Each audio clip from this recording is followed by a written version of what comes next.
If I wasn't crystal clear in the previous episodes, I can assure you right now, I'm legit serious about improving my art skills.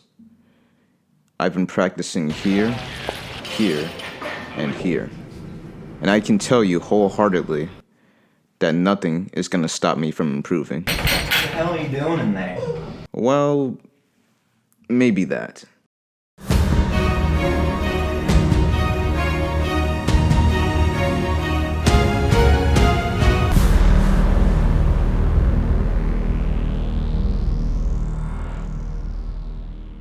Hey there, my name is Innerman, the creator of the Innerman Arts channel. This is where I document my journey to become a great creator and artist, and provide relevant information to any of you that decide to undertake a similar endeavor. I would like to welcome you back to the Character Art Journey to Greatness series.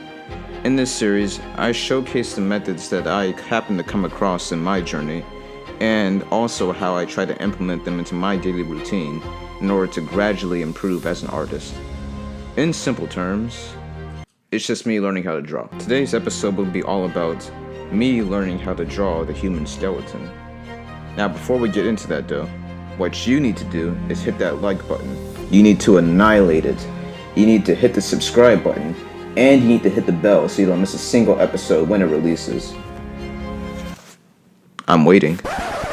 All jokes aside, your decision to do any of those things for the channel would be greatly appreciated. Now, without any further ado, let us proceed to today's episode. Production, start the episode. Production.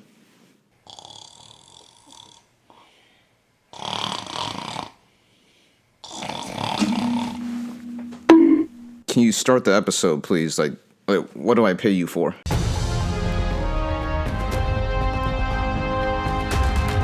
I've been flipping and flopping for weeks now between tutorials online about how to actually improve my drawing skills. I'm talking about Udemy courses, Yahoo searches, Bing searches, AOL searches, buying books off of Amazon that are beyond my knowledge and understanding. And after all of that, I happened to come across one neat way of going about how to actually learn how to draw. A way that I'm about to show you right about now.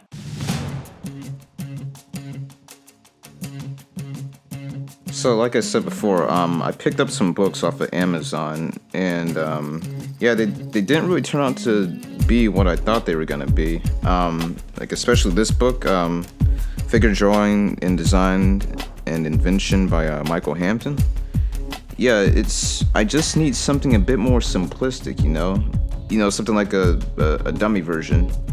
Not knocking on the book though. This book is fantastic when it comes to like learning anatomy and stuff like that, but I feel like it's not fit for someone at my skill level. So that's when I decided to seek out another resource in order to provide me with a little more of a fundamental process for learning how to draw. That's when I found this really cool course on Udemy, not sponsored by the way. This really cool course on Udemy called, what's that called again?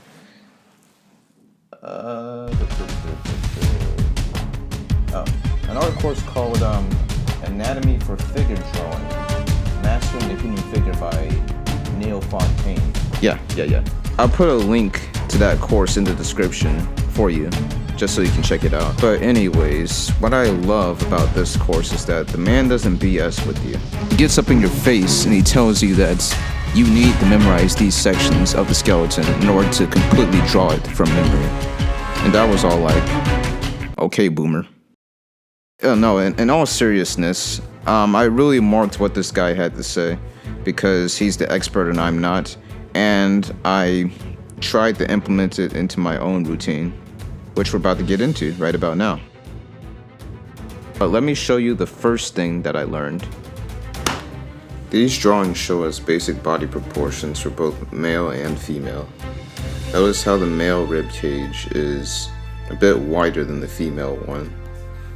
Yet the pelvis is a bit thinner, a little bit taller as you can tell in comparison. And now I found these drawings to be surprisingly simple, yet a crucial way of mapping out the human body. Right here we have the skull, the rib cage, the pelvis, the legs, and then the feet. Also the arms and the hands. Since these drawings are so simple, I can easily translate them into skeleton drawings. Now, I won't get into the details about how to draw each specific bone on the skeleton, but I will show you the different sections that I try to focus on and I try to memorize before moving on to another section. And those sections make up the entire skeletal system. It's very important to separate the parts of the skeleton into sections, primary sections, so you can memorize them and master them one by one, and then you'll end up with a better skeleton. Well, that's what I learned it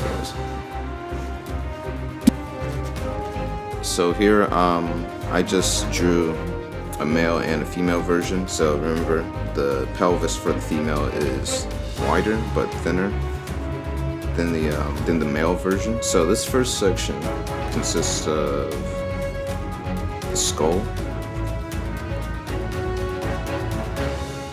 the spine, the scapula, the pelvis, and the sternum. I believe I got everything. And then the next section, we're going to add the humerus.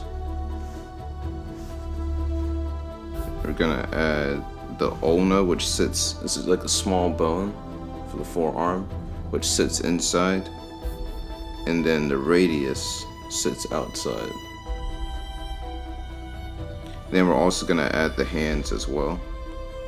And then I just like to wrap it up real quick by adding the individual finger bones for the hand. Then we add the femur also. And then this lower part of the leg actually consists of two parts. We have the tibia and then we have the fibula. Then I add the individual bones for the feet as well. And I also add the rib cage as well. Not gonna lie, I kind of feel like a 200 IQ genius mastermind prodigy after listening out all those medical terms.